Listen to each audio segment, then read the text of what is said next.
গত ৫ আগস্ট সাবেক প্রধানমন্ত্রী শেখ হাসিনার পতনের পর এই প্রথম সংবাদ মাধ্যমে সাক্ষাৎ দিলেন বাংলাদেশের সেনাপ্রধান। তিনি বলেন, বাংলাদেশ বহু ক্ষেত্রে প্রতিবেশী রাষ্ট্র ভারতের উপর নির্ভরশীল। ভারত বাংলাদেশের গুরুত্বপূর্ণ প্রতিবেশী, তাই এমন কিছু করা যাবে না যেটা ভারতের কূটনৈতিক কৌশলের পরিপন্থী।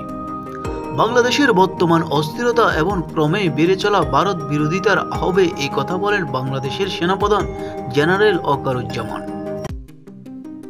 সাংবাদিকদের সাক্ষাৎকারে ওয়াকারুজ্জামান বলেন, ভারত অবশ্যই বাংলাদেশের স্থিরতা আসার বিষয়ে আগ্রহী। এই দুই দেশ প্রতিবেশীর মধ্যে যে দেওয়া নেওয়া সম্পর্ক রয়েছে তা অবশ্যই ন্যায্যভাবে রক্ষিত হওয়া দরকার।